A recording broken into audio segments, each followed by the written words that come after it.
शैतान ने छुआ है, बिनुस्बि व अज़ाब, मैं सख्त आजमाइश में मुब्तला हूँ। उरकुद बिरिजली का हादा मुख्तसलुम बारिदुम व शराब, ववहबना लहू अहलहु व मिसलहु माअहुम रहमतिना। फिर वखुज़ बियादी का दिगसन, अपनी बीवी को झाड़ू मारो जिसके अंदर 100 तीले हों। वला तहनस, अपनी कसम ना तोड़ो। ये एक लंबा तवील वाक़या है रुकू नंबर 13 के अंदर। तो हज़रत अय्यूब अल्लाह नबी अलैहिस्सलातु वस्सलाम अल्लाह के बरगुज़ीदा पैगम्बरों में से एक बहुत बड़े पैगम्बर थे। हज़रत अब्दुल्लाह इब्न मसऊद रज़ी अल्लाह तआला अन्हु फरमाते हैं, क़यामत वाले दिन ये जितने भी साबिरीन गुज़रे हैं और क़यामत तक होंगे, सब सब्र करने वालों के सरदार अय्यूब अलैहिस्सलाम होंगे। अब तक जितनी हस्तियाँ गुज़री हैं सब्र करने वाली, उनमें से 2 हस्तियाँ मिसाली हैं, एक नबियों में, एक उम्मतियों में। नबियों में अय्यूब अलैहिस्सलाम और उम्मतियों में इमाम हुसैन अलैहिस्सलाम। तो ये 2 हस्तियों का सब्र बेइंतहा था। इन पे जुल्म की इंतहा, आज़माइश की इंतहा भी बेहद थी। तो अय्यूब अलैहिस्सलाम हज़रत इसहाक़ अलैहिस्सलाम की नस्ल से हैं। इसहाक़ अलैहिस्सलाम के बेटे ईस उनकी नस्ल से हैं। और वालदा माजिदा की तरफ से हज़रत अय्यूब अलैहिस्सलाम हज़रत लूत अलैहिस्सलाम की नस्ल से हैं। और आपकी बीवी जो है वो हज़रत यूसुफ़ अलैहिस्सलाम की नस्ल से है। हज़रत यूसुफ़ अलैहिस्सलाम की जो पोती थी, यानी आपके बेटे जो सबसे खूबसूरत थे अफ़राहीम, यूसुफ़ अलैहिस्सलाम के बेटे, उनकी बेटी जो थी बीबी रहमत। तो रहमत बीबी ये हज़रत अय्यूब अलैहिस्सलाम की बीवी थी। और ये ज़ौजा भी बेमिसाली थी। जितने भी ज़माने की बाकरदार, बापर्दा, बाहया और बावफ़ा अपने शोहर की खिदमत करने वाली ख़वातीन गुज़री हैं, उनमें से अव्वल तरीन औरतों में ये शानदार ये ज़ौजा मोहतरमा थी। अल्लाह ताला ने हज़रत अय्यूब अलैहिस्सलाम को हर तरह का माल व दौलत अता फ़रमाया था। यहाँ तक रवायत के अंदर आता है कि जब आप गुस्ल करते थे तो आप पे सोने की टिड्डियों की बारिश होती थी। तो एक मरतबा आप वो इकट्ठी करने लगे तो अल्लाह तबारक व तआला ने फरमाया, हमने आपको बेनियाज़ नहीं इससे कर दिया, यानी आप तो इतने बड़े तवक्कल पे दर्जे के पे फ़ायज़ हैं, आप तो बेरग़बत हैं, आप फिर क्यों इकट्ठे कर रहे हैं? या अल्लाह दुनिया का माल समझ के इकट्ठी नहीं कर रहा, लेकिन तेरी जो रहमत और बरकत है, यानी माल अल्लाह का मिलना ये भी अल्लाह की तरफ से रहमत और एक बरकत है, मैं वो बरकत इकट्ठी कर रहा हूँ। बरकत से तो बेरग़बत नहीं हो सकता। मौला अगरचा माल से बेरग़बत हो, अल्लाह ताला ने इतना माल अता फरमाया, उसके बावजूद बहुत ज़्यादा इबादत करने वाले थे। आपके पास एक वक्त में 1000 से ज़्यादा ऊँट होते थे, 1000 से ज़्यादा बकरियाँ होती थी। और ज़मीन जो अपनी थी, खेती बाड़ी के अलावा ये अराज़ी एक बहुत बड़े मुल्क के अंदर फैली हुई अराज़ी थी। औलाद बहुत कसीर थी, बीवियाँ कसीर थी, दौलत बहुत कसीर थी।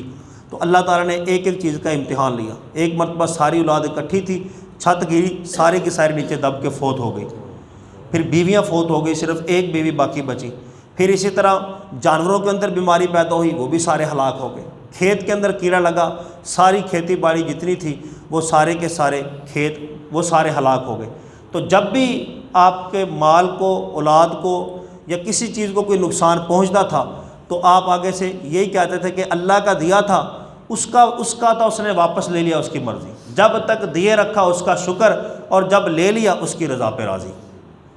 यानी कभी उफ़, कभी अफसोस या कभी शिकवा नहीं आया, या अल्लाह क्या बिगाड़ा था, हमसे कौन सी गलती हो गई। जिस तरह के हम कुफ्रियात बक देते हैं, कोई करीबी फ़ौत हो जाए तो वहाँ पे जनाजे पे देखने वाले होते हैं कुफ्रिया कलमात जो औरतों के मुंह से निकल रहे होते हैं।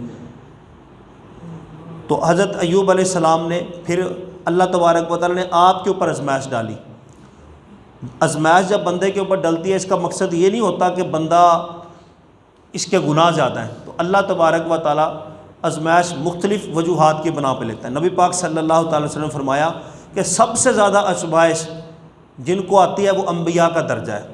सबसे ज़्यादा मुसीबत में, परेशानियों में, आज़माइश में अम्बिया मुब्तला किए जाते हैं। उसके बाद अल्लाह तबारक व तआला मुक़र्रबीन को, यानी जिसको अल्लाह का जितना कुर्ब ज़्यादा हासिल होता है, जो अल्लाह के नज़दीक ज़्यादा होता है, अल्लाह को प्यारा ज़्यादा होता है, अल्लाह उस पर उतनी आज़माइशें डालता है। फिर अल्लाह तबारक व तआला हर बंदे के दीन के हिसाब से, यानी जितना दीन के अंदर कमज़ोर होगा उसके हिसाब से उस पर आज़माइश डाली जाती है। उस वक्त तक आज़माइश और मुसीबत में मुब्तला किया जाता है जब तक बंदा दुनिया पे चलता फिरता गुनाहों से पाक नहीं हो जाता। यानी बंदा सब्र करता है आज़माइश पे, फिर अल्लाह उसके सदक़े में पाक कर देता है। या इसी तरह हमें आम तौर पे बीमारी, मुसीबत, औलाद की वजह से टेंशन या कोई परेशानी आती है, उसकी एक वजह यह भी होती है कि अल्लाह के यहाँ हमारा एक मर्तबा, एक दर्जा लिखा होता है। लेकिन हम इबादत करके नेकियां करके उस मर्तबे तक नहीं पहुँच रहे होते। अल्लाह ताला मुसीबत नाज़िल फरमाता है, बीमारी नाज़िल फरमाता है, परेशानी नाज़िल फरमाता है, कोई आज़माइश इम्तिहान नाज़िल फरमाता है, फिर बंदा उस पर सब्र करता है तो अल्लाह तबारक व तआला जो दर्जा मुकर्रर किया होता है और बंदा अभी इधर होता है तो उस पर सब्र करने की बरकत से अल्लाह तबारक व तआला उसको उस मकाम तक पहुँचा देता है। तो ये मकासद होते हैं। तो हज़रत अय्यूब अलैहिस्सलाम को तकरीबन 18 साल के करीब आपको बीमारी के अंदर मुब्तला गया और ऐसी सख्त आज़माइशी के पूरा जिस्म जो है फोड़े फिंसियों से भरा हुआ था और मुशक्क़त के साथ ज़ौजा मोहतरमा दिन रात खिदमत करती थी। बाहर से जाके फिर दीगर मामलात खाने के अखराजात वगैरह वो भी खुद लेके आती थी। तो एक मरतबा हज़रत अय्यूब अलैहिस्सलाम की ज़ौजा मोहतरमा कुछ लेट हो गई। आपने कसम खाई कि ये आएंगी तो मैं इनको 100 कोड़े मारूँगा। आप उस वक्त बीमार थे, चलने फिरने से कासर थे, रिश्तेदारों ने ख़ानदान ने छोड़ दिया था, यहाँ तक कि बस्ती वालों ने भी आपको एक वीराने में डाल दिया था कि ये हज़रत अय्यूब अलैहिस्सलाम इतने बीमार पड़े हुए हैं तो चल फिर भी नहीं सकते थे। तो अल्लाह ताला से दुआ की, ऐ अल्लाह ये जो शैतान है ये वसवसा डालता है बीमारी के अंदर और तेरी इबादत से रोकता है, तू मुझे शिफा अता फरमा। तो अल्लाह तबारक व तआला ने फरमाया उरकुद बिरिजली का, अपना पाँव ज़मीन पे मारो। जिस तरह इस्माइल अलैहिस्सलाम ने एड़ी मारी थी जिससे चश्मा निकल आया था, मूसा अलैहिस्सलाम ने डंडा मारा था तो 12 चश्मे निकल आए थे, नबी पाक सल्लल्लाहु अलैहि वसल्लम ने छागल के अंदर 5 उंगलियां रखी थी तो उंगलियों से 5 चश्मे निकल आए थे। तो ये नबी आम बंदा नबी के बराबर नहीं होता, नबियों का अलग ही मर्तबा होता है। तो पाँव मारा, ठंडे और मीठे पानी का चश्मा निकल आया, उसके अंदर नहाए, सारा जिस्म पाक व साफ़ और खूबसूरत हो गया। फिर 40 कदम आगे चले, अल्लाह ने फरमाया फिर पाँव मारो, फिर पाँव मारा तो फिर एक चश्मा निकल आया, फिर पानी पिया तो अंदर का भी सारे मामला दुरुस्त हो गए। तो खूबसूरत हसीन व जमील आ गए। बीवी आई तो पहचान ना सकी, कहा कि इधर एक मरीज़ पड़ा होता था, आपको पता है? हज़रत अय्यूब अलैहिस्सलाम ने कहा अल्लाह की बंदी मैं ही हूँ। वो कहने लगी नहीं नहीं आप मजाक कर रहे हैं मुझसे। कहा अल्लाह ताला ने मुझे शफा अता फरमा दी है। तो फिर थोड़ा और तारफ़ करवाया तो बीबी समझ गई कि ये हज़रत अय्यूब अलैहिस्सलाम है। या अल्लाह वो जो कसम खाई थी उसका फिर क्या होगा। अब बावफा शार थी, बाखिदमत थी। अल्लाह तबारक व तआला ने सिला दिया कि औरतें होती हैं कमी पेशी हो जाती हैं, इसलिए हमें भी दरगुजर से काम लेना चाहिए। नबी पाक सल्लल्लाहु अलैहि वसल्लम ने यही हुक्म दिया है कि औरतों के बेशुमार मामलात होते हैं, ये टेढ़ी पसली से पैदा की है, इसको सीधा करने की कोशिश ना करो, सीधा करोगे तो तोड़ बैठोगे। यानी फिर अगर तुम चाहोगे ना कि तुम्हारे मतलब तुम्हारी मर्ज़ी तुम्हारी ज़हन की सुई के मुताबिक ये हो जाए, फिर तो तलाक हो जाएगी। नहीं, इसी तरह कज रवी के साथ इसके साथ गुजारा करो और दरगुजर से काम लो। तो हज़रत अय्यूब अलैहिस्सलाम ने कहा कि ऐ मौला मैंने तो कसम खाई है इनको 100 कोड़े मारने की। तो अल्लाह तबारक व तआला ने वो फिर वही नाज़िल फरमाई और ये इतने महफूज अल्फाज थे महबूब, अल्लाह ताला ने फिर इसको कुरान का हिक्का बनाया। फरमाया व खुज़ बियादी का दिगसन, अपने हाथ में एक झाड़ू लो 100 तीलों वाली, फदरिब और ये मारो बिही अपनी बीवी को, वला तहनस तुम्हारी कसम नहीं टूटेगी बल्कि तुम्हारी कसम का हीला पूरा हो जाएगा। तो हज़रत अय्यूब अलैहिस्सलाम ने अपनी बीवी को फिर वो 100 तिनके मारे आराम से, तो ये कसम का हीला हो गया।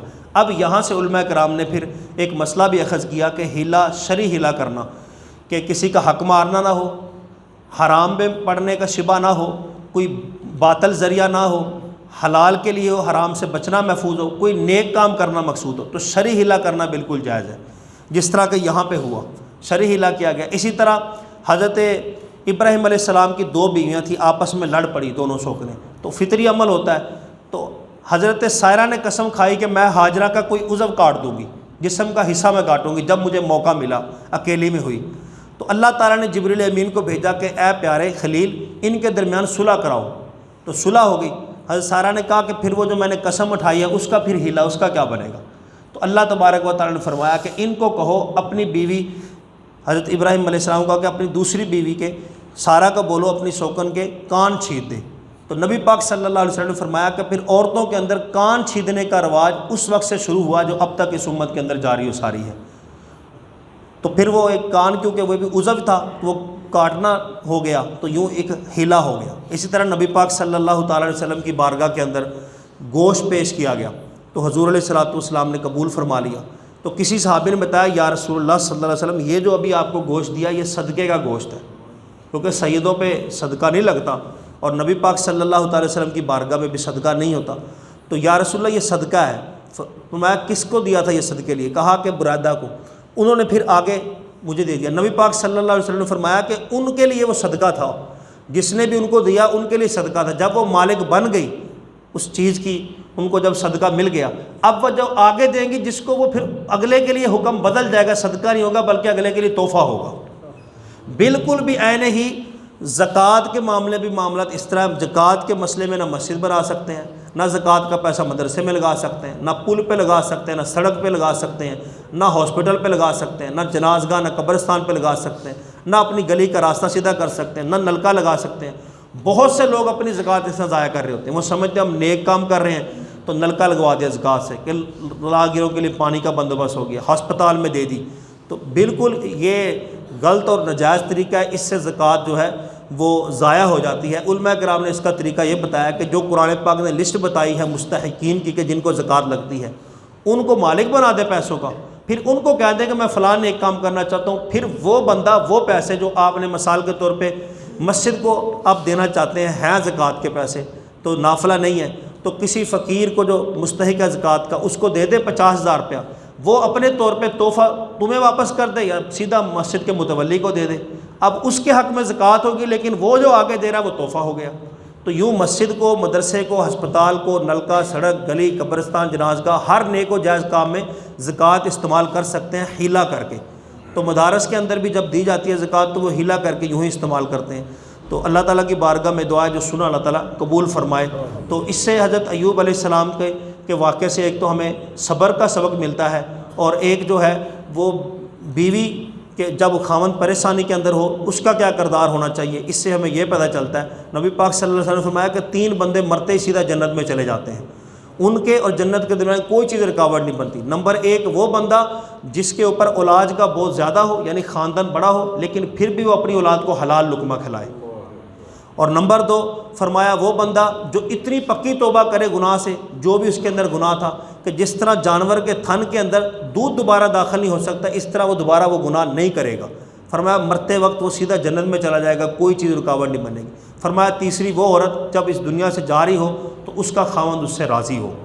तो छोटे छोटे झगड़ों पे, छोटे छोटे मामलात पे बीवियाँ आजकल की जो नई जनरेशन है वो तलाक़ का मुतालबा कर देती हैं। हुज़ूर ने फरमाया कि जिसने बिला वजह अपने शोहर से कहा कि मुझे तलाक़ दो, उस पर जन्नत की खुशबू भी हराम है।